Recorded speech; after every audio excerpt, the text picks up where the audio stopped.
শাহ ওয়ালিউল্লাহ মুহাদ্দিস দেহলভী রাহমাতুল্লাহি আলাইহি রুমাল চোখের উপরে ফালাইয়া চেহারা ঢাইকে তিনি বয়ান করতেন।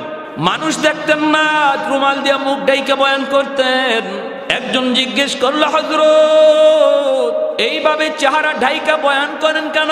আল্লাহর ওলি কয় কারণ আছে। কয় কারণটা কোয়া লাগবে? আল্লাহর ওলি কয় না কোয়া যাবে না। কয় না আমারে কইতে হবে। আল্লাহর ওলি কয় তাহলে তুমি যদি জানতেই চাও আমার রুমালটা তোমার মাথায় দাও, আমার রুমালটা তোমার মাথায় দাও।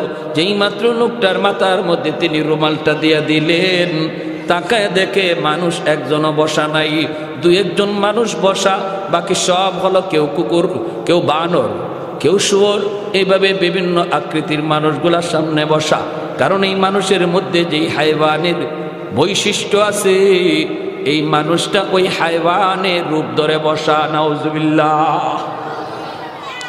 এজন্যই আল্লাহ পাক কয় আর রহমান আল্লামাল কুরআন খালাকাল ইনসান। আমি আল্লাহ, আমার নবী রহমান, আমার রহমের ভিতরে সবচেয়ে বড় রহম হলো কোরআন শিখাইছি। জোরে কোন সুবহানাল্লাহ।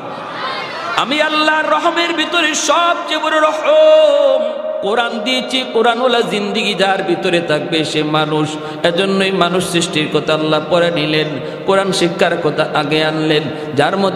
যার মধ্যে কোরআনের জিন্দিগি পাওয়া যাবে না, হালাল হারামের জিন্দিগি পাওয়া যাবে না, জায়েজ না জায়েজের কোনো বিধান পাওয়া যাবে না, ওই মানুষটাকে আল্লাহ মানুষ কইতে রাজি না। কি কয়? হাইওয়ান। কি কয়? জানোয়ার। কিসের মতো?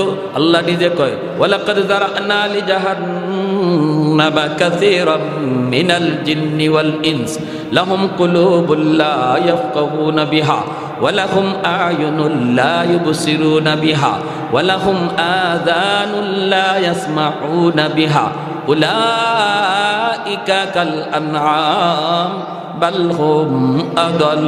রব্বুল আলামিন কয় তোমরা দেখতেছো এদের চোখ আছে, কিন্তু আমি আল্লাহ দেখি চোখ নাই। তোমরা দেখতেছো কান আছে, কিন্তু মূলত কান থাইকাও নাই। দেখতেছো বিবেক আছে, কিন্তু বিবেক থাইকাও নাই। হাইওয়ানেরও চোখ আছে, কান আছে।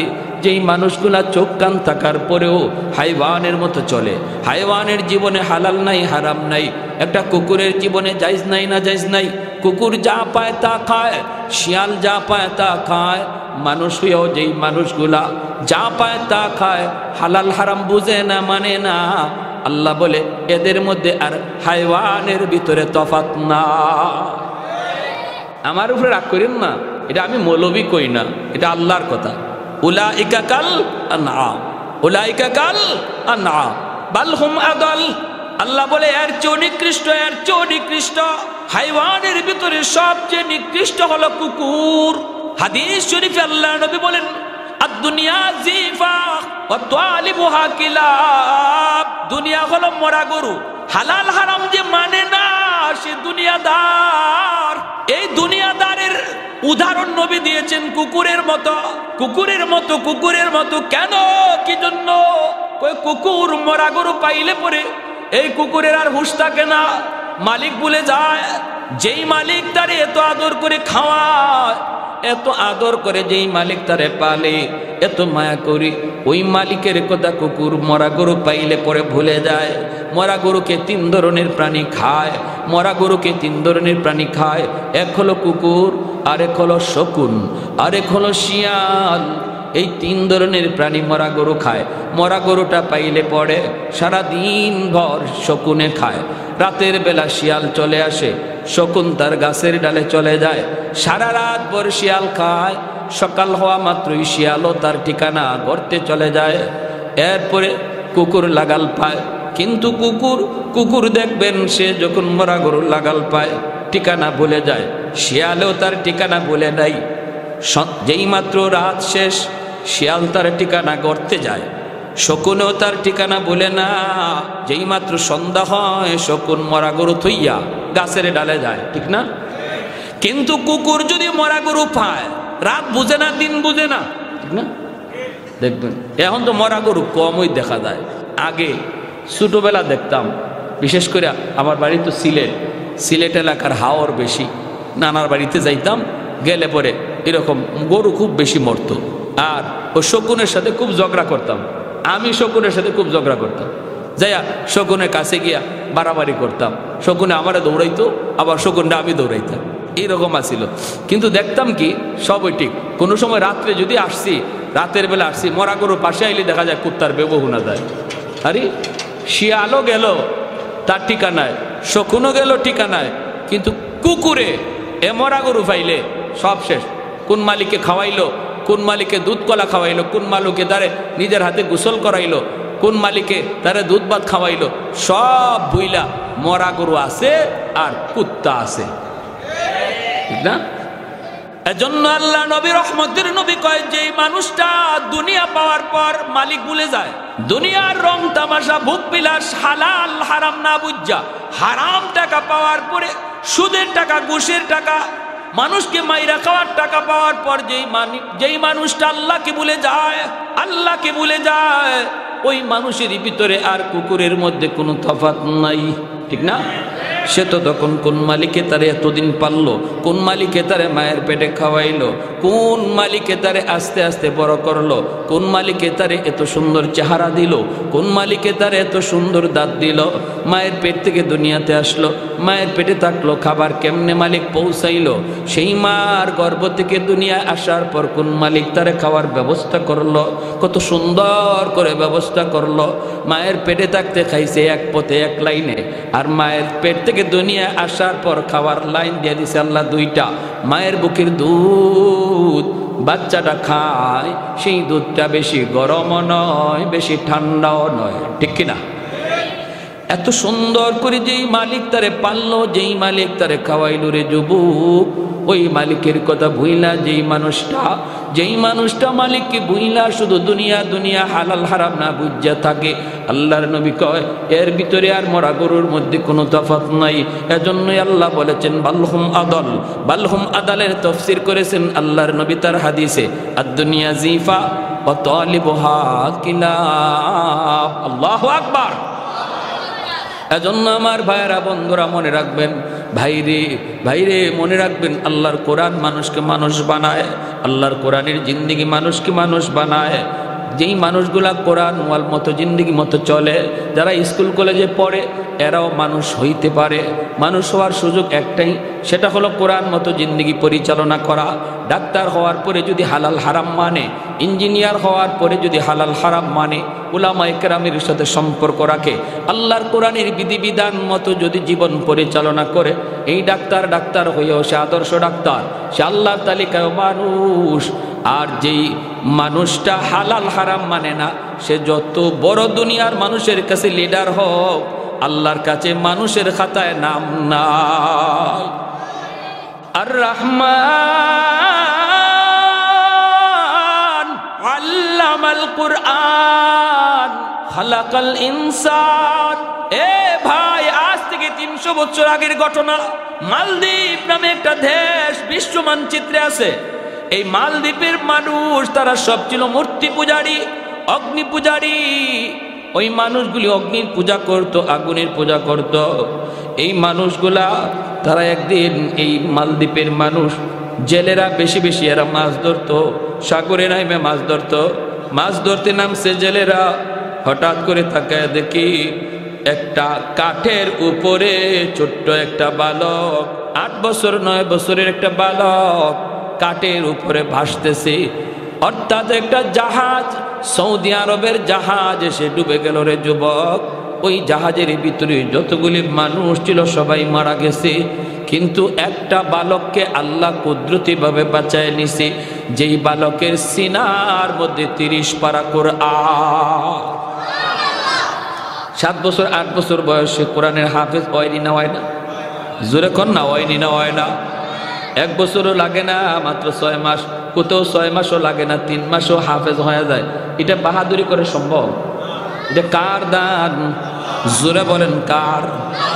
হাফেজে কোরআন, হাফেজে কোরআন কাঠের উপরে ভাসতেছে।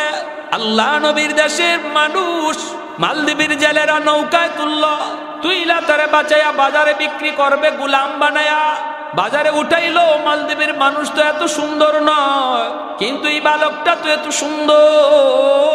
পূর্ণিমার চাঁদের মতো চেহারা হবেই তো, কারণ আমার নবীর দেশে জন্ম, ঠিক না? বাজারে উঠাইলো বিক্রি করবে, যে মানুষগুলা কিনতে আয় অনেক চড়া দাম চায়, কেউ নিতে পারে না। হঠাৎ করে একজন মহিলা, হিন্দু মহিলা, মূর্তি পূজারী, অগ্নি পূজারী, ওই মহিলা খবর পাইল মহিলার অনেক ধন আছে, দৌলত আছে, সম্পদ আছে, কিন্তু তার ছেলে সন্তান নাই, আছে শুধু একটা মেয়ে সন্তান। এ চিন্তা করলো মেয়েটাকে বিয়ে দেওয়ার পর স্বামীর বাড়ি চলে যাবে, আমাকে বৃদ্ধ বয়সে কে পালবে, আমাকে কে খাওয়াবে, একটা ছেলের তো আমার প্রয়োজন, অতএব এই ছেলেটাকে আমি যা পয়সা লাগে কিনে আনব। মহিলা পয়সা নিয়ে বাজারে হাজির হয়ে গেল, জেলেদেরকে বলতেছে কত টাকা লাগবে, নেও আমার কাছে বিক্রি করো। বিক্রি করে নিয়ে আইসা কয়, বাবা তুমি আমার গোলাম না, তুমি আমার পুত্র, তুমি আমার ছেলে, আমি তোমার মা। হাফেজে কোরআন মহিলাকে আম্মু কয়া ডাকে, বোনটারে বোন কয়, বোনও তারে ভাই কয়। চলছে সুন্দরের সংসার, সুন্দরী চলছে। হঠাৎ করে একদিন হাফেজে কোরআন দেখে মা কাঁদতেছে। মা তুমি কেন কান্দো, কান্নার কারণ কি? মহিলায় কয়, বাবা রে, ও বাবা, প্রতি বছর মালদ্বীপে সিডর হয়, জলোচ্ছ্বাস হয়, এক রাত যখন 12টা বেজে যায়, প্রতি বছর নির্ধারিত টাইমে নির্ধারিত রাতে মালদ্বীপে সিডর হয়, পানি আইসা বহু মানুষকে মারে, বহু মানুষের প্রাণহানি ঘটে। বাদশাহ জ্যোতিষীদেরকে বলেছিল, জ্যোতিষীরা, জ্যোতিষী বিদ্যা পরে তোমরা বের করে দেখো এটা কেন হয়, কি জন্য হয়। জ্যোতিষীরা গণকেরা বলল, এটা একটা খবিস জিন্নাতের কারসাজি, এই জিন্নাতের কারসাজি খবিস জিনের কাজ।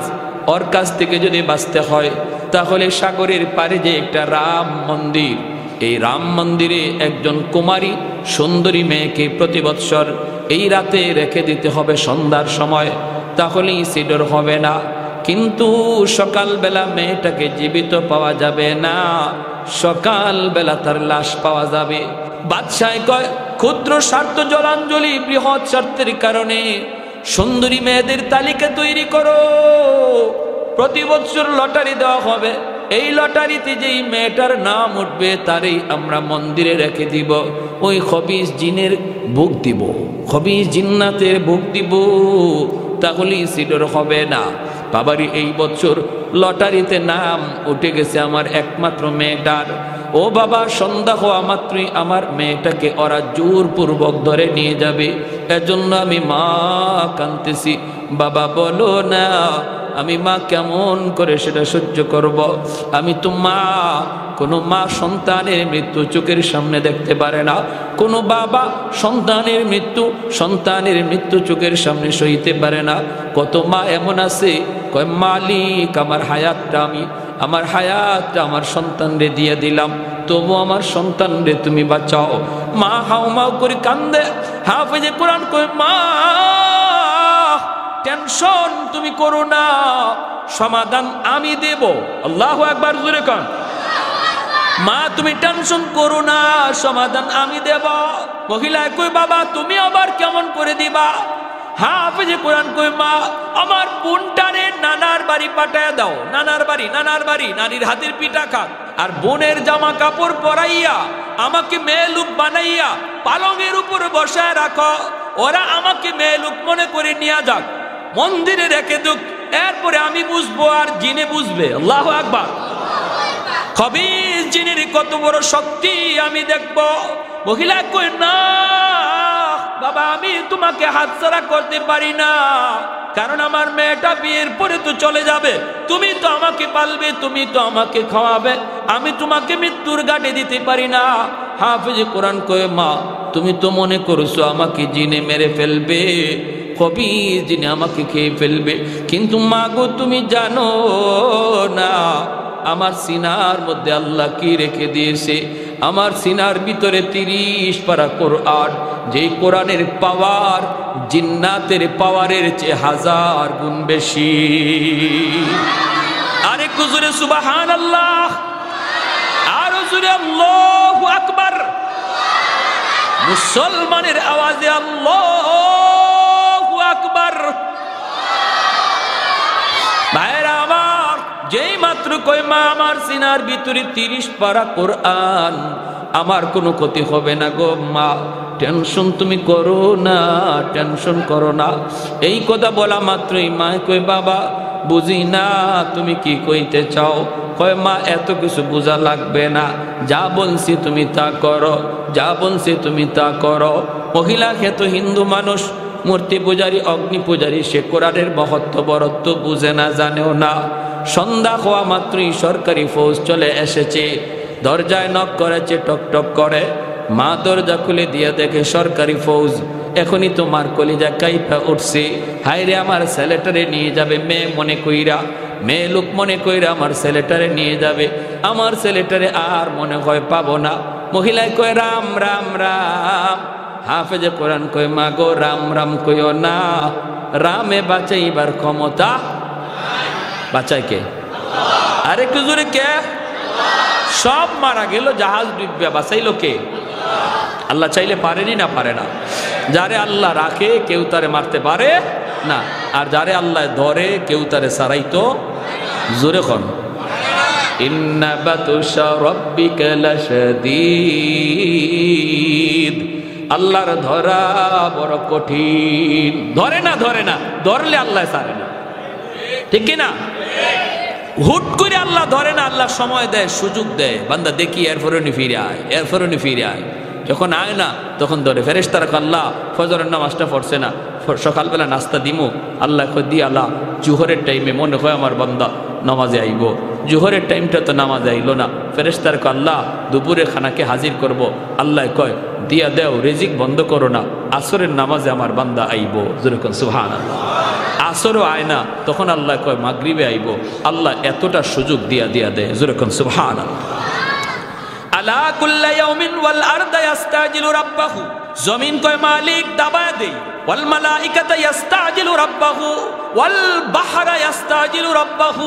ফেরেশতারা কয় আল্লাহ ধ্বংস করে দেই, আর কত দেখবো, আর গুনাহ কত দেখবো, আর সহ্য হয় না। আল্লাহ তুমি কও। জমিনে কয় আল্লাহ আর কত দেখবো, আর কত দেখবো, ভাল লাগে না।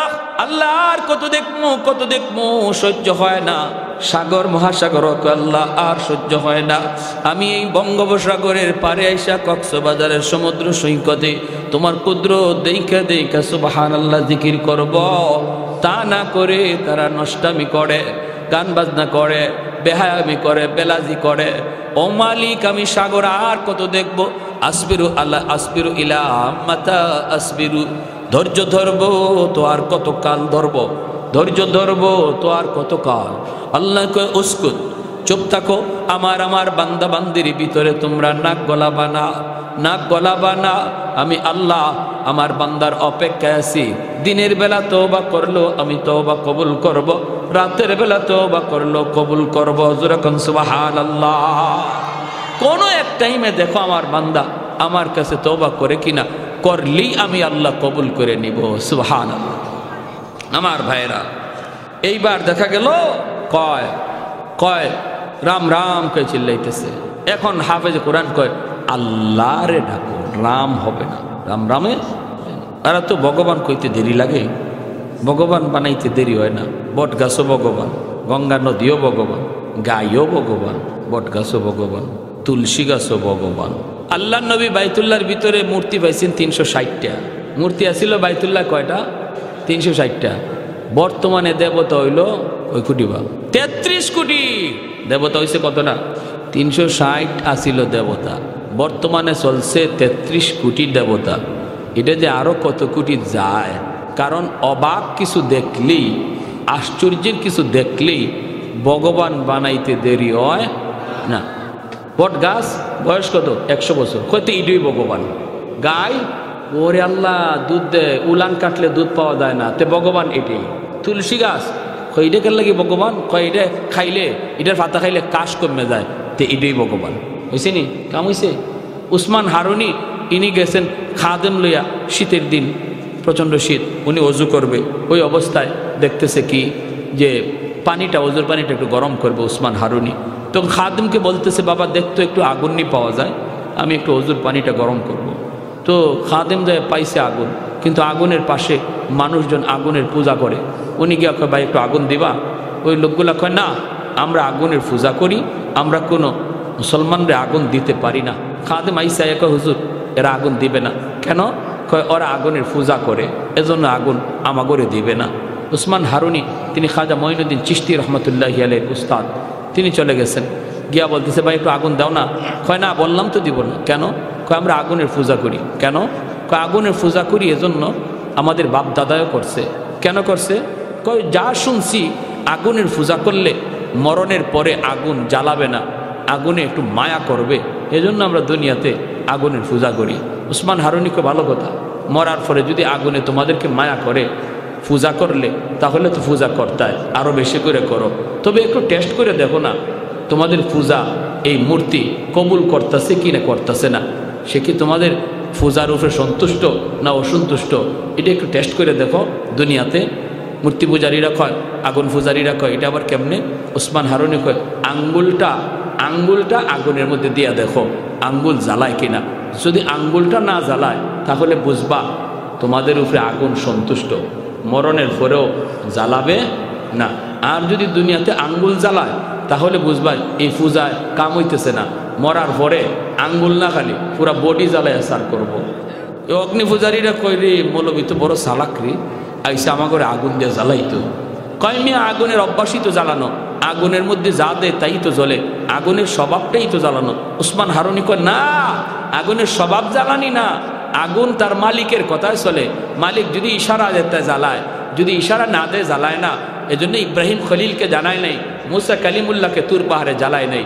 অগ্নি পূজারীরা কয় মিয়া মুসা ইব্রাহিম বুঝি না, তুমি কিছু পারবাইনি দেখাও, আমরা যা দেখি আগুনে জ্বালায় না, আগুনে জ্বালায়। উসমান হারুনি কয় তাহলে দেখবা, এই বইলেই ছোট্ট একটা বাচ্চারে টাস করে খুলে নিয়া একটা লাফ দিয়া আল্লাহু আকবার কইয়া আগুনের ভিতরে চলে গেছে। মূর্তি পূজারীর দল একজন আরেকজনরে কয় রাম রাম রাম রাম রাম, কয় মৌলবী মরছে মরুক, কিন্তু আমাদের ছোট বাচ্চাটার কি দোষ ছিল? বলালই তো একটা লাগতেছে। উসমান হারুনি আগুনের ভিতরে, ওরা চিল্লাইতেছে, চিল্লায় নিজের বাচ্চার লাগে, উসমান হারুনি লাগে না, উনি জ্বলছে জ্বলুক, বাচ্চাটারে জ্বলে গেছে। হঠাৎ করে তাকায় দেখে আগুনের ভিতরে উসমান হারুনি ছোট বাচ্চাটারে চুমা খায়, আদর করে আগুন আগুনের মতো কইরা লাফায়। আল্লাহর ওলিয়ার বাচ্চাটার গায়ে আগুন লাগে না। আবার তিনি আগুনের ভিতর থেকে বেশ কিছুক্ষণ সময় কাটাইয়া আল্লাহু আকবার বলে তিনি বের হয়ে আসলেন। এইবার অগ্নি পূজারীরা কয় হায় হায় হায়, এতদিন যাবত আমরা কারে ভগবান কই, আগুন তো ভগবান না, আগুনের চেয়ে বড় ভগবান হলো যারে আগুন জ্বালাইছে না। ওই বুঝছেন ভগবান কেমনে বাড়ায় দেখেন। এখন উসমান হারুনির সেজদা দেওয়া শুরু করছে, কয় আপনিই ভগবান, আগুনে আপনারা জ্বালাইছেন আপনি। উসমান হারুনি লাঠি লইয়া, জাহিলের জাহিল, তোমরা তো দেখলেই ভগবান কইতে দেরি। আরে আমারে যে আগুন জ্বালাইছে না, এটা আমার কোনো কৃতিত্ব আর বাহাদুরি না। আমি যেই মালিককে মালিক কইয়া ডাকি, আমি যেই মালিকের পূজা করি, গুণগান গাই, এই মালিকের যদি ইবাদত বন্দেগী তোমরা করো আর তারে চিনো আর তারে মানো, তাহলে আগুন তোমরারেও জ্বালাবে না, সাথে সাথে সব কালেমা পরে মুসলমান হয়ে গেল। ভাইয়েরা আমার, মহিলায় কয় রাম রাম, হাফেজে কোরআন কয় না, চিল্লায় না। এরপরে সরকারি ফৌজগুলি ভিতরে ঢুইকা চেহারা দেখা কয় হায় দিয়ে তো সুন্দর মেয়েটা, আজ আমরা এই মেয়েটাকে জিন্নাতের বুক বানাবো, রাম মন্দিরে রেখে দিব। হায় হায় হায়, হাফেজে কোরআনকে নিতে চায়। ভাইয়েরা বন্ধুরা, সে বলতেছে আমাকে ধরা লাগবে না, আমাকে টান দিতে হবে না, জোর জবরদস্তি করতে হবে না, আমি নিজেই মন্দিরে যাব। এই বইলে সে রওনা দিল। বলুন তো, মেয়ে লোকের পোশাক পরা যে বসা, সে কি মেয়ে লোক নাকি ছেলে? ছেলে। সরকারি সৈন্যরা কয় মেয়ে, এটা মনে করে নিতেছে, ভালো কথা। মন্দিরে রাখছে, রাখে চলে আসছে, সকালবেলা গেলে লাশ আনবে। আর হাফেজ সাহেব মন্দিরের ভিতরে ঢুককেই মেয়ে লোকের পোশাক খুললা, ভিতরে তার যে পোশাক ছিল এই পোশাক রাখা, জায়নামাজ একটা আসিল, জায়নামাজ মন্দিরের ভিতরে জায়নামাজ বিছাইয়া আল্লাহর কদমে সেজদা দেওয়া শুরু করছে। ঘটনা লিখছেন কে? বিশ্ববিখ্যাত পর্যটক আল্লামা ইবনে বতুতা, তার কিতাব রিহলাতে ইবনে বতুতা নামক কিতাবের মধ্যে আজ থেকে 300-350 বছর আগের বাস্তব ঘটনা। বর্তমানে মালদ্বীপ একটা মুসলিম দেশ, কিন্তু তখনকার 300-350 বছর আগে মুসলিম দেশ ছিল না। কেমন করে মুসলিম হলো এই মালদ্বীপের জনগণ, সেই ইতিহাসটা বলতেছি। আমার ভাইরা, যেই মাত্র হাফেজ সাহেব সে এখানে জায়নামাজ বিছাইয়া আল্লাহর কোরআন তেলাওয়াত শুরু করে দিছে। যেরকম সুবহানাল্লাহ। রাত যখন 12টা বেজে গেল, সরকারি পাগলা ঘন্টা বাজানো হয়, সরকারি পাগলা ঘন্টা বাজানো হয়। বিপদ বিপদ বিপদ সংকেত, জনগণকে সতর্ক করা হয়, সিডর হয়ে যাবে। ভূত যদি জিন্নাতের পছন্দ না হয় তাহলে কিন্তু সিডর হয়ে যাবে। সবাই সতর্ক। হাফেজ সাহেব মন্দির থেকে সাগরের দিকে তাকা দেখে পানিটা এরকম বিপজ্জনক আকারে উঠতেছে, উঁচু পাহাড়ের মতো পানিটা উঠতেছে। এমনি হাফেজে কোরআন মন্দির থেকে চোখের পানি জড়ায় কয়, মালিক আজ প্রমাণ হবে জিন্নাতের পাওয়ার বেশি নাকি তোমার কালামের পাওয়ার বেশি। আজ প্রমাণ হবে গো মালিক, জিন্নাতের পাওয়ার বেশি, ওই পানি আর সিডরের পাওয়ার বেশি নাকি কোরআনের পাওয়ার বেশি। পানি যখন সাগরের মতো, সাগর থেকে পাহাড়ের মতো উঁচু হইয়া পানিটা সামনের দিকে আগায়, এমনি হাফেজে কোরআন আল্লাহর কালাম সূরা ইয়াসিন পয়রা ফু দেয়, সূরা ইয়াসিন পয়রা ফু দেয় রে আল্লাহর গোলাম। সূরাতুল ইয়াসিন হলো কোরআনের হৃৎপিণ্ড, সূরাতুল ইয়াসিন হলো কোরআনের হৃৎপিণ্ড। এই সূরার অনেক দাম, অনেক দাম। এই সূরা পয়রা যখন ফু দেয়, আল্লাহ পাক এই ফুটাকে অ্যাটম বোমার মতো শক্তিশালী বানাইয়া পানির বিপরীতে আল্লাহ পাঠায় দেয়। সাগরের মাঝামাঝিতে যা আক্রমণ করে, পানিটা আবার পানির মধ্যে দেবে যায়, সিডর আর হয় না। সাগরের মধ্যে পানিটা আবার নিস্তেজ হয়ে যায়। সকালবেলা তারা গেছে লাশ আনার জন্য, সকালবেলা গেছে লাশ আনার জন্য, যা দেখে লাশের কোনো বংশ নাই, বরং মন্দিরের ভিতরে একজন হাফেজে কোরআন কোরআন তেলাওয়াত করতেছে। সরকারি ফৌজদারা যে কই লাশ কই? হাফেজ সাহেব কই লাশ কোথায় পাবা? কয় কেন? গত রাত যে আমরা মেয়েটারে আনলাম। কয় গত রাত তোমরা মেয়ে লোকরে আনো নাই, কারে আনছি? কয় আমারই আনছ। চোখগুলো বড় বড়। কই কি কষ্ট? আমরা আনলাম মেয়ে মানুষ, তুমি ছেলে মানুষ। কারে বলো? আমি আমার বোনের কাপড় চোপড় ফইরা মেয়ে লোক সাহায্যে বসা আসিলাম। হয়তো তুমি বসা আসিলা মন্দিরে? তুমি আসিলা? বলে হ্যাঁ মন্দিরে আমি ছিলাম। কত সিডরও হলো না, তুমিও মরলা না। সিডরও হলো না, তুমিও মরলা না। ঘটনা কি? হাফেজে কোরআন কয়, তোমরা কি মনে করেছো আমাকে জিন্নাত মেরে ফেলবে? তোমরা তো কেউ জানো না আমার সিনার ভিতরে আল্লাহ কি পরিমাণ পাওয়ার রেখে দিয়েছে। 30 পারা কোরআন, ওই কোরআনের পাওয়ার সিডর আর জিন্নাতের পাওয়ারের চেয়ে 1000 গুণ বেশি।